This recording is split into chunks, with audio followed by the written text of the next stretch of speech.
Broadcasting from the business capital of the world, this is the Podcast Business News Network. And welcome back, everybody. We're going to try and make your computer infrastructure a lot stronger in terms of cybersecurity. Now, last time we got together with him, we looked at the consumer side, the individual side of making things more secure in your life, passwords and such. Now we're going to look at the business side, and that's his specialty, if you will, especially with healthcare organizations, making things a lot easier, but also more secure. His company is Business Automation Experts, and he's back with us. Matt Lepkowski joins us on the program. Hey, Matt, how you doing? Hi, Steve. How you doing? Good. So where do you want to start with this when it comes to cybersecurity in the workplace? Yeah, I mean, I think maybe we'll talk a little bit about employees, since I think there's a few more of the employees than there are the manager side.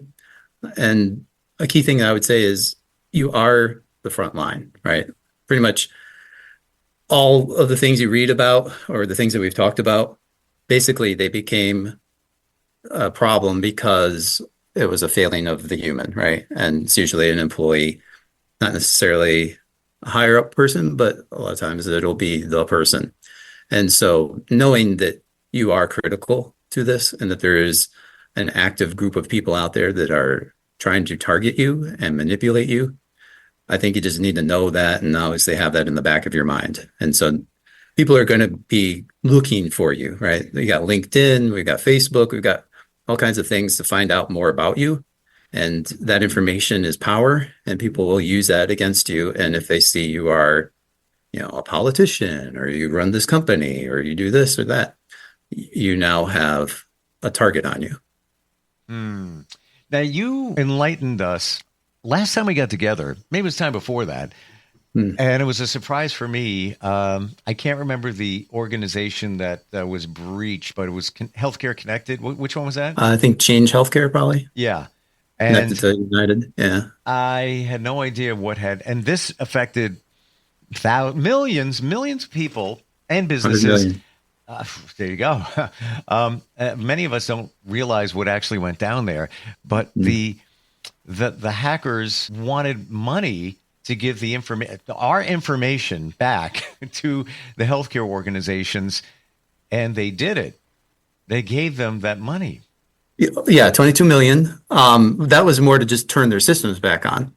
So the real story of how it failed hasn't really come out, but I guarantee it was through some set of employees. There's probably more than one. And a key thing that I would, like people do these phishing campaigns, right? So there's phishing, there's smishing, there's whatever ishing. And people are actively looking to see, well, I got a cell phone. Let me send him a text. Let me see if I can get him to do this, right? Let me see if I can get him to click this. Phones aren't that secure. And email is a very common one. Like over 90% of everything that ever goes down, it actually came through email. That's why there's a lot of effort around the email system, because it is a key source of risk. And if you are an employee and something smells bad, all of a sudden you get an email from your boss, right? And he wants you to do something. It's like, why am I going to go unlock this, right? Why am I going to go into a bank and do this? You call that person and try to talk to them directly, right? Like get on a Zoom call, go meet into their office, do something face to face, because if it smells wrong, it's probably wrong. And you need to be cautious of those things. A lot of things I've heard about and brought into were basically somebody got in, like they were in the email system and they were watching the traffic, right? And so they figured out that, these types of messages usually go around. And then they inserted something and got the person to do something that, they normally probably wouldn't have done. Like, I need you to install this program because we're doing this initiative. And so they find out who the email is for an IT person, and then they kind of make it look like that person, right?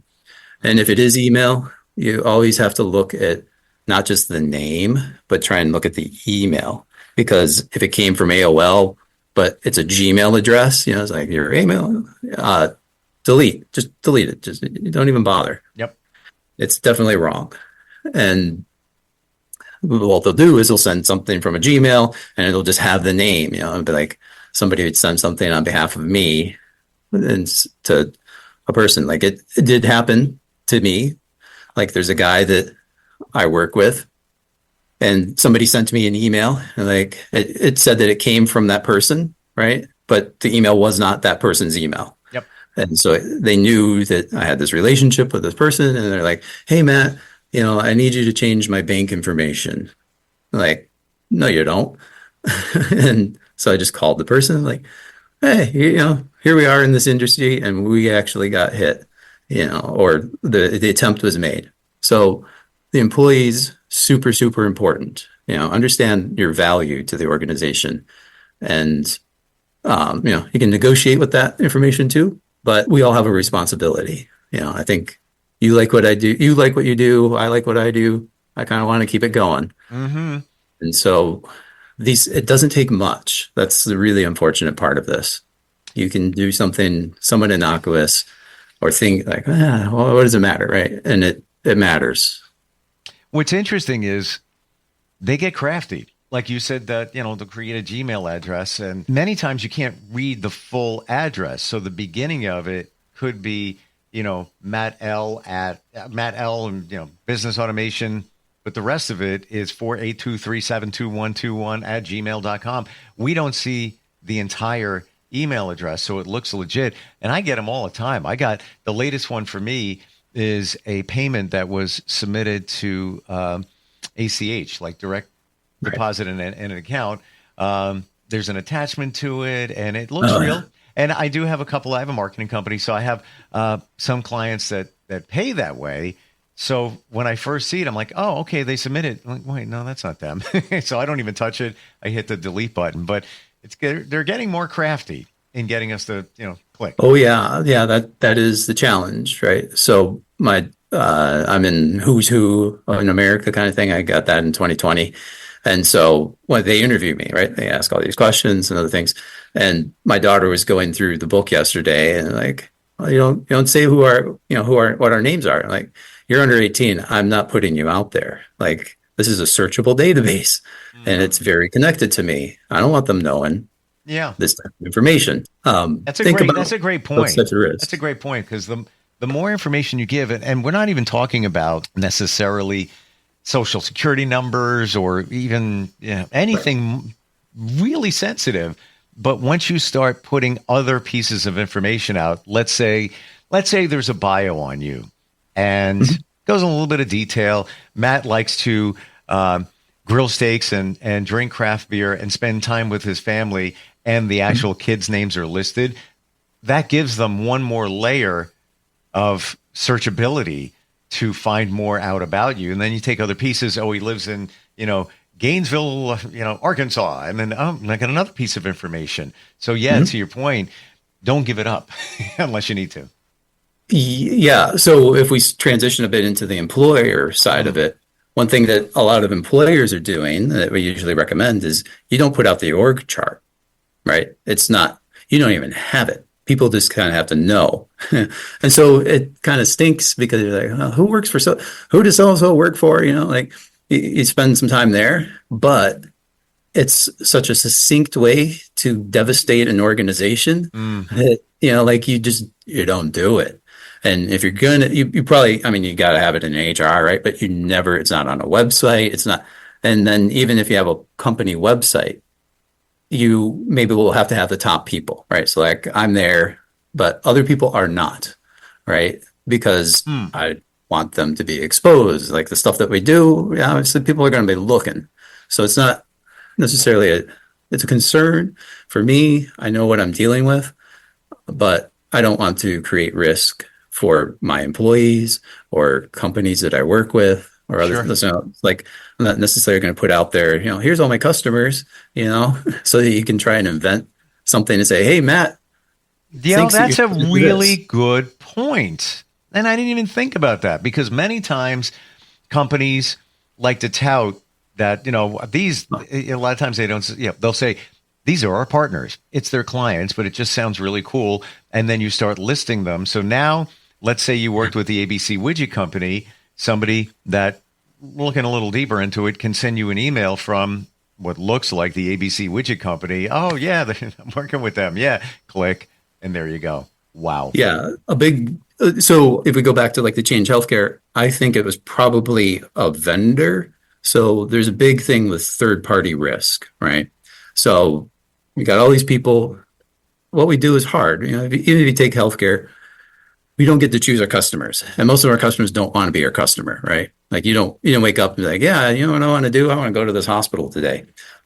You don't have that kind of control in healthcare, so you have to be a little more cautious because you got vendors, you got employees, you got this company coming in, you got your customer, your person's coming in here that needs help, and you don't know that much about them and what they're bringing in.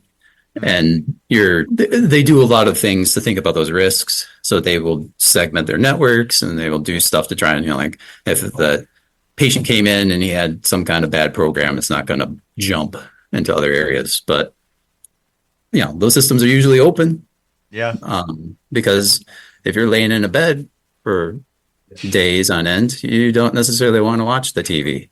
So they have unique things that they think about. And that's really the management side of it is you really have to be informed about risk. And a lot of these guys are, but they don't necessarily score risk properly. So folks have had ransomware on the list. Like it's not really unknown. They never score the likelihood high enough to make a difference, right? Because if they score it high, now they got a problem. Oh, geez, it's a really big problem. Now where's the budget? Well, what are we doing about this? And so they kind of undercount that a lot. And I don't recommend that. Look, you can just open a couple websites and say, who's reached in New Jersey. Guarantee there's 4, and you don't have to do it nationally. You can just find neighbors. And it's bad out there. So be informed. And then you got to know that there's a lot of legislation coming. There's a lot that's already out there. Wow. Yeah.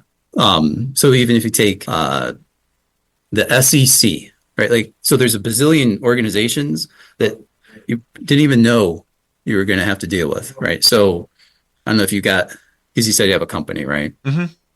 And did you get the thing from your CPA that says you have to do the beneficial ownership interest thing, the BOI? Yes. Yeah, and you have to. It's from the IRS. January 25. It's got to be submitted. Yeah. Yeah. So, okay, finally they kind of let you know. But were you reading news? Like, did you see this anywhere? Like, you go to Google, do they put something up there? Like, yeah, you got to fill this out now because they changed a rule. Wow. You need to actually think about who's connected to me from a legislative perspective. And maybe who isn't, because you will find rules that come from weird places. Yeah. So if you take PCI, right, PCI DSS, that's not even a government agency. That's banks. Banks said, look, Target screwed us so bad that we're just going to create rules, right? And now you got to deal with that. So they created their own pseudo government thing that says, if you want to take a credit card, here's the rules. And this in several places. So it's not even just, the banks now create rules, and then you got your state agencies, and you got your federal agencies. And then if you do anything international, you got other stuff. But you got to know. And one thing that happens for hospitals is we actually have the best healthcare in the planet, right? So we get people from Europe that come here. GDPR applies because it's tied to the individual. It's tied to the citizen. So yeah, with GDPR, like, why do I have to care? You have to care. Like, if you're treating these people, it's your problem. And you have to look at the overlap and things that are out there. Because a lot of the things that they ask for are common, but there are nuances and they change. And that's what stinks. Thank you for the reminder on whatever that's called, the disclosure. BOI, yeah. Yeah, because I had it, it was like a month and a half, 2 ago. I took a thumbtack, put it up, and I was like, let me circle back to that. I'll get to that. But got to get to that because there's a penalty involved if you don't. There is. Yeah. Yeah, because if you file the taxes for your company and the BOI is not listed, like you're going to get a different letter from the IRS than that one you like. And so they passed Wow. that rule a while ago. I don't even remember when they did, but now it's here. And so Yeah. there's things that, we get hit by stuff like, well, when did they make this up? Like Yeah. you actually got to pay attention. Yes. And when I saw it, I'm like, oh, I gotta file another thing. But the thing is, you have to do it. Your accountant, bookkeeper can't do it. It has to Right. come from the company owner. And I guess, Yes. it's just another layer of disclosure. Sometimes some of us don't want to add more, but it's got to get done. It's got to be Yeah, done. because where it comes from is money laundering, right? So what they're saying is, look, if you're legit, you're gonna have to tell us who actually owns this stuff. It's from the Department of Treasury, right? Like the Treasury just like prints money. Like, well, what are they doing here? And now they made a rule, and we all got to live with it, and they can enforce it through the IRS. And this stuff goes on. Mm. Remember which government was in place. Like they came up with this, and Treasury said, yeah, we need to do this, and this is the solution that we're going to come up with. So now if you create a new company next year, right, you got to fill out 4 more things, right? Because it's not just, oh, what's my bank account? And let me put this in, let me register with the state, let me get an EIN, let me do this. Like it's now on the list. So it's things that people will have to get used to, but it does shift. And that's what is important to know if you're running something, because there's risk and you need to pay attention to it. Mm. With the minutes that we have left here, what other things that we can identify in terms of cybersecurity within a company?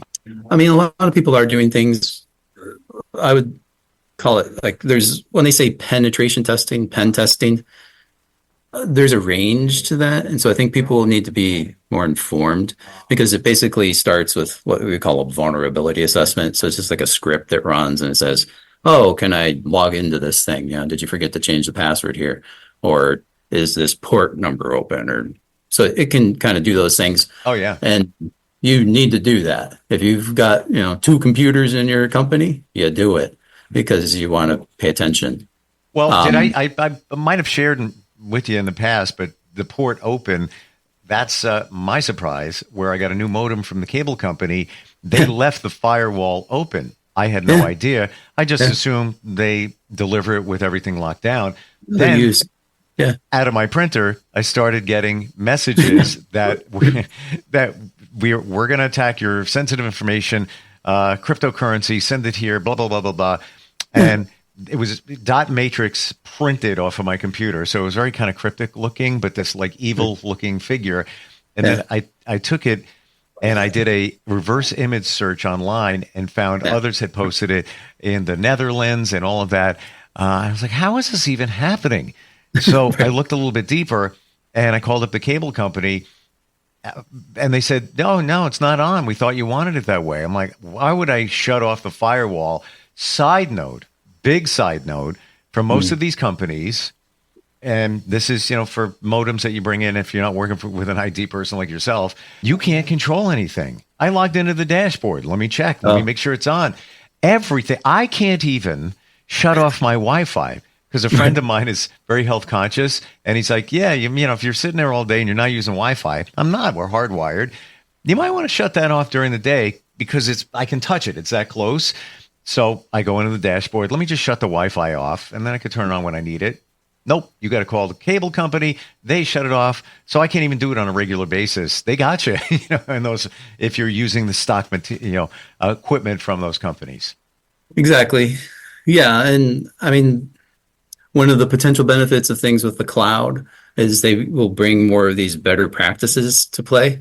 But right now, Azure and AWS, so 2 big ones, right?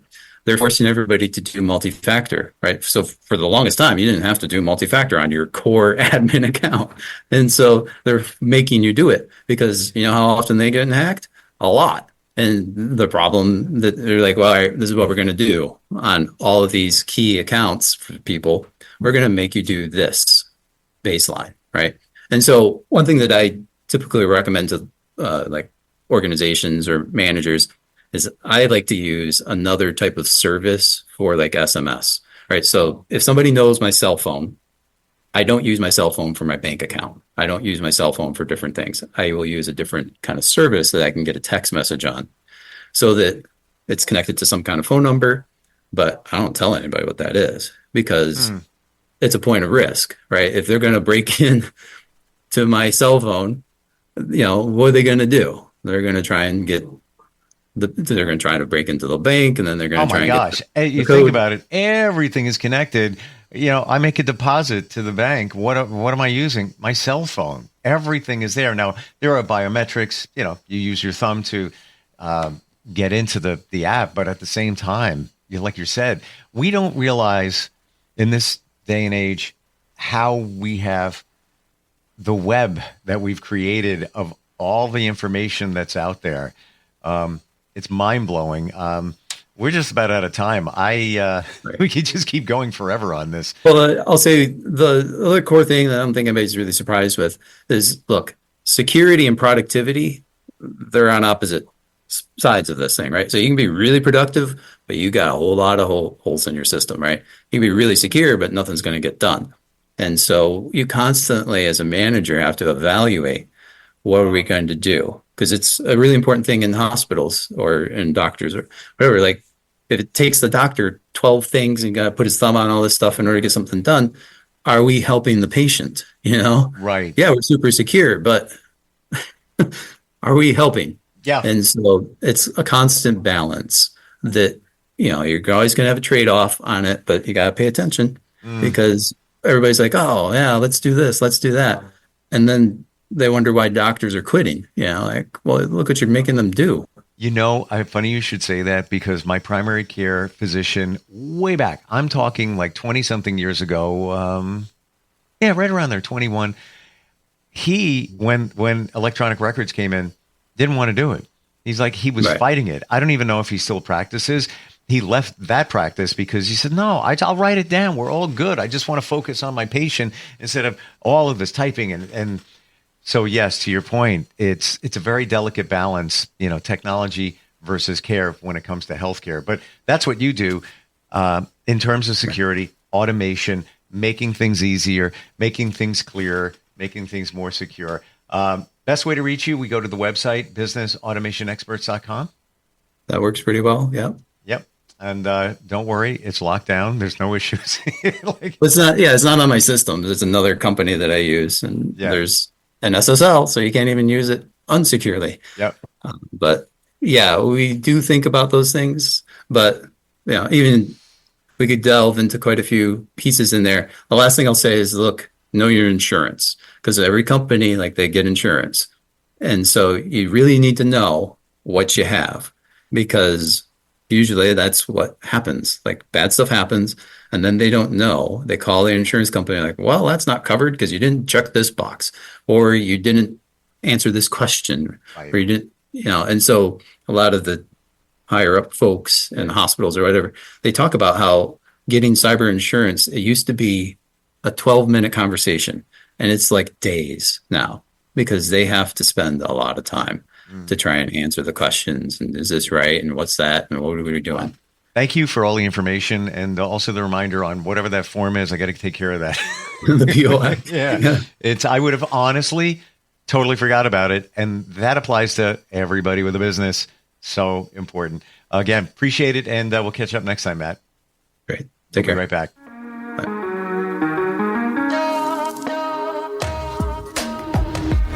Broadcasting from the business capital of the world, this is the Podcast Business News Network.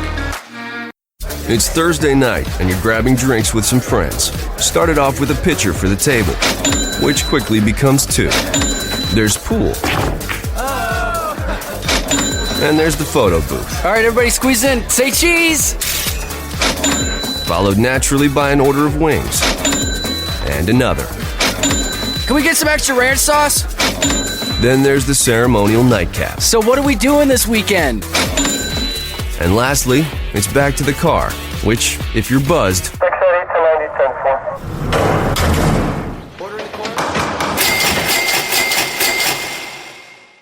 could be the most expensive night of your life.